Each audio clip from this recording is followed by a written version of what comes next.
ஒரு சூப்பரான பன்னீர் 65 எப்படி செய்யலான்னு பார்க்கலாம். அதுக்கு பன்னீர் சின்ன சின்னதாக கட் பண்ணி வச்சுக்கோங்க. பவுல் எடுத்துக்கோங்க. அரிசி மாவு 2 ஸ்பூன், மைதா 2 spoon, cornflour 2 spoon, garam masala 1 spoon, மிளகு 1 ஸ்பூன், சீரகத்தூள் 1 ஸ்பூன், இஞ்சி பூண்டு விழுது 1 ஸ்பூன், மஞ்சத்தூள் 1 ஸ்பூன், மிளகாத்தூள் 3 ஸ்பூன், உப்பு தேவையான அளவு. இப்போ தண்ணி ஆட் பண்ணிக்கோங்க. லைட்டாக திக்காக மிக்ஸ் பண்ணிக்கோங்க. ரொம்ப தண்ணி வேண்டாம்.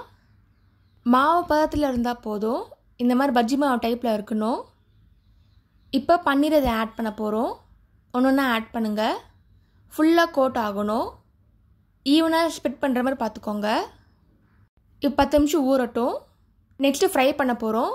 அதுக்கு ஒரு கடாய் எடுத்துக்கோங்க. எண்ணெய் ஆட் பண்ணிக்கோங்க.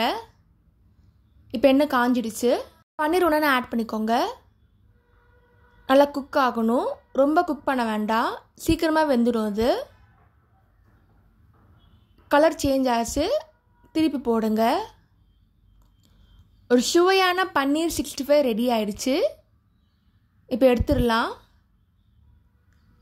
இந்த மாதிரி ஒன்று ஒன்றா ஆட் பண்ணிட்டே வாங்க. இதே மசாலா நீங்கள் கோபி வச்சு ட்ரை பண்ணலாம். மஷ்ரூம் கூட ட்ரை பண்ணலாம். டேஸ்ட் நல்லாயிருக்கும். அதாங்க ஒரு சுவையான பன்னீர் 65 ரெடி ஆயிடுச்சு. நீங்களும் ட்ரை பண்ணி பார்த்துட்டு எப்படி இருக்குன்னு சொல்லுங்கள். இந்த மாதிரி சிம்பிள் ரெசிபி யூடியூப் சேனலில் போட்டிருக்கேன். அதையும் மறக்காமல் செக் பண்ணி பாருங்கள். தேங்க்ஸ் ஃபார் வாட்சிங். லைக் பண்ணுங்கள், ஷேர் பண்ணுங்கள், சப்ஸ்கிரைப் பண்ணுங்கள்.